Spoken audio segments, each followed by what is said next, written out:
চলেন আজকে আপনাদেরকে অদ্ভুত কয়েকটা ভিডিও দেখাই।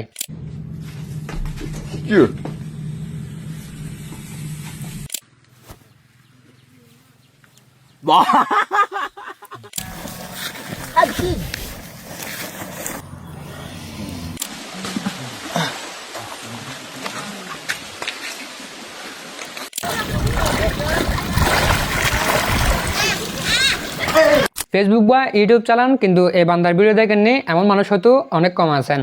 এই ভিডিওগুলো আমরা সাধারণত দেখতে পাই শাহাবাদ আলম নামে ফেসবুক পেজ এবং ইউটিউব চ্যানেলে, যেখানে একজন মানুষ কালে হাতে কিং কুবরা ধরে ফেলছেন, কখনো সাপকে গলায় ফেঁচিয়ে হাঁটছেন, কখনো একই সঙ্গে 10-20টা বিষধর সাপ নিয়ে বসে আছেন, আবার কখনো সাপ তাকে কামড়েও দিচ্ছে। কিন্তু আশ্চর্যের বিষয়, কিছুক্ষণ পরে তিনি আবার নতুন ভিডিও নিয়ে হাজির। কিন্তু প্রশ্ন হচ্ছে, এই মানুষটা কি সত্যি মৃত্যুকে হার মানিয়ে দিয়েছেন, নাকি এর পেছনে রয়েছে আরও বড় অনেক ধরনের কৌশল? আজকের ভিডিওতে আমরা এই পুরো বিষয়টিকে বৈজ্ঞানিকভাবে জানার চেষ্টা করব। ভিডিওটি শেষ পর্যন্ত দেখুন, কারণ শেষের তথ্যগুলো আপনাকে নাড়িয়ে দিবে। সর্বপ্রথম আসুন আগে জেনে নিই শাহাবাদ আলম আসলে কে। শাহাবাদ আলম মূলত ইন্দোনেশিয়ার একটি জনপ্রিয় wild life content platform. Shahabad Alam শব্দের অর্থ হলো প্রকৃতির বন্ধু। তাদের ফেসবুক, ইউটিউব ও অন্যান্য সামাজিক মাধ্যমে কোটি কোটি ভিউ রয়েছে। তাদের ভিডিওর মূল বিষয় হচ্ছে বিষধর সাপ, কিং কুবরা, পাইথন, মনিটর লিজার্ড এবং বিভিন্ন বন্যপ্রাণী। তাদের ভিডিও দেখে অনেকেরই মনে হয় তারা যেন সাপকে বিড়ালের মতো ফুস মানিয়ে রাখতে পারেন, কিন্তু বাস্তবতা কি আসলে তাই? এখন সবচেয়ে বড় প্রশ্ন হলো, তারা এরকম ভয়ঙ্কর ভিডিওগুলো কেন সামাজিক যোগাযোগ মাধ্যমে শেয়ার করে? এর একটি প্রধান কারণ হলো, মানুষ বিপজ্জনক জিনিস দেখতে সবচেয়ে বেশি ভালোবাসে। যত বেশি ভয় তত বেশি কৌতূহল, আর যত বেশি কৌতূহল তত বেশি ভিউ। ভিউ মানে বিজ্ঞাপন থেকে আয়, স্পন্সরশিপ, ব্র্যান্ড ডিল, সোশ্যাল মিডিয়ার জনপ্রিয়তা। অর্থাৎ যত বেশি ঝুঁকিপূর্ণ ভিডিও তত বেশি ভাইরাল হওয়ার সম্ভাবনা। এখন আরেকটা গুরুত্বপূর্ণ প্রশ্ন হলো, তারা কি সত্যি সাপকে বসে আনে?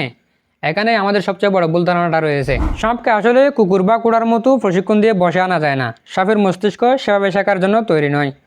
প্রথমত, তারা সাপের আচরণ সম্পর্কে অসাধারণ অভিজ্ঞতা অর্জন করে। কোন মুহূর্তে সাপ আক্রমণ করবে, কখন পিছিয়ে যাবে, কখন মাথা তুলবে, সব কিছু তারা বছরের পর বছর পর্যবেক্ষণ করে। দ্বিতীয়ত, তারা সাপের আক্রমণের সীমানা জানে। বেশিরভাগ সাপ শরীরের দৈর্ঘ্যের একটি নির্দিষ্ট অংশ পর্যন্ত ছোবল দিতে পারে। অভিজ্ঞরা সে সীমার বাইরে থাকার চেষ্টা করেন। তৃতীয়ত, তারা সবসময় সাপের মাথা এবং শরীরের ভারসাম্যের দিকে নজর রাখেন। সাপ কখন কোন দিকে ঘুরবে তা আগে আন্দাজ করার চেষ্টা করেন। কিন্তু মনে রাখবেন, এগুলো কোনো জাদু নয়, এগুলো হচ্ছে দীর্ঘদিন ধরে অর্জন করা অভিজ্ঞতা। এখানে 1 সেকেন্ডের ভুল মানে মৃত্যু হতে পারে। এখন তার অনেক ভিডিওতে দেখা যায় সাপে তাকে কামড় দিচ্ছে, তবু তার কিছু হচ্ছে না। কিন্তু কেন? এটা সবচেয়ে আলোচিত প্রশ্ন। আসুন সম্ভাব্য কারণগুলো আগে দেখে নিই। প্রথম কারণ, ড্রাই বাইট। সব কামড়ে সাপ বিষ ঢালে না, অনেক সময় শুধু সতর্ক করার জন্য কামড় দেয়। এটাকে ড্রাই বাইট বলা হয়, তবে এটা আগে থেকে কেউ বুঝতে পারে না।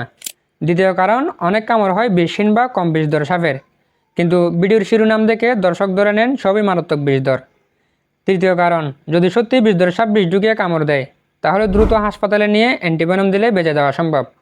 অর্থাৎ কামড় খেলেই মৃত্যু নিশ্চিত এমন নয়, তবে চিকিৎসা ছাড়া ঝুঁকি অত্যন্ত বেশি। অনেকে বলেন ভিডিওর কিছু সাপের হয়তো বিষদাঁত তুলে ফেলা হয়েছে, অথবা বিষগ্রন্থি পুরোপুরি অপসারণ করা হয়েছে, অথবা সাপ থেকে আগেই বিষ বের করে নেওয়া হয়েছে। কিন্তু এ দাবির পক্ষে শাহাবাদ আলম সম্পর্কে প্রকাশ্য ও নির্ভরযোগ্য প্রমাণ নেই, তাই এটিকে সত্য হিসেবে বলা যায় না। এখন আরেকটা প্রশ্ন হলো, অনেক ভিডিওতে বিষদাঁত স্পষ্টভাবে দেখা যায়, তাহলে এর উত্তর হলো, বিষদাঁত থাকলে যে প্রতিটি কামড়ে বিষ প্রবেশ করবে এমন নয়। সাপ নিজের ইচ্ছায় বিষ ব্যবহার করে, কারণ বিষ তৈরি করতে তার শরীরে শক্তি লাগে। তাই অনেক সময় সে শুধু ভয় দেখায়, তবে আবার অনেক সময় সম্পূর্ণ বিষও ঢেলে দেয়। এটা আগে থেকে কেউ নিশ্চিতভাবে বলতে পারে না। তাই বিষদাঁত দেখা গেলে নিরাপদ অথবা বিষ নেই এমন ধারণা সম্পূর্ণ ভুল। আর সবচেয়ে গুরুত্বপূর্ণ হলো ক্যামেরার আড়ালের বাস্তবতা। ধরুন আপনারা এখন আমাকে আমার ভিডিওতে দেখতেছেন, কিন্তু এই ভিডিওটা করার আগে ক্যামেরার আড়ালে অনেক কিছুই ঘটে যায়। ঠিক তেমনি আমরা যে ভিডিও দেখি সেটা হয়তো 30 সেকেন্ড, কিন্তু তার আগে কয়েক ঘন্টা শুটিং হয়েছে, অনেক ব্যর্থ চেষ্টা হয়েছে, অনেক ফুটেজ কেটে ফেলা হয়েছে, কখনো ক্যামেরার অ্যাঙ্গেল, কখনো এডিটিং, কখনো নাটকীয় ব্যাকগ্রাউন্ড মিউজিক, সব মিলিয়ে ভিডিও আরও ভয়ঙ্কর মনে হয়। দর্শক শুধু সফল দৃশ্যটাই দেখে, ব্যর্থতা দেখে না। শাহাবাদ আলম নিঃসন্দেহে সাহসী এবং অভিজ্ঞ কন্টেন্ট নির্মাতা, তবে তাদের ভিডিও দেখে কখনো মনে করবেন না বিষধর সাপ নিয়ে খেলা নিরাপদ, কারণ বিশ্বের অভিজ্ঞ সাপ উদ্ধারকারীরাও প্রতি বছর সাপের কামড়ে আহত হন, এমনকি কেউ কেউ প্রাণও হারান। মনে রাখবেন, ভিডিওর 30 সেকেন্ডের পেছনে থাকতে পারে বহু বছরের অভিজ্ঞতা, অসংখ্য ব্যর্থতা এবং এমন ঝুঁকি যা ক্যামেরা ধরা পড়ে না। তাই এ ধরনের ভিডিওকে উপভোগ করুন, কিন্তু কখনো অনুকরণ করতে যাবেন না। আপনার কি মনে হয় শাহাবাদ আলম কি সত্যি অলৌকিক কোনো ক্ষমতার অধিকারী? কমেন্টে আপনার মতামত জানাতে পারেন। ভিডিওটি ভালো লাগলে শেয়ার করতে পারেন। ফেসবুক থেকে দেখলে ফলো, আর ইউটিউব থেকে দেখলে সাবস্ক্রাইব করার অনুরোধ রইল। আসসালামু আলাইকুম রহমতুল্লাহ।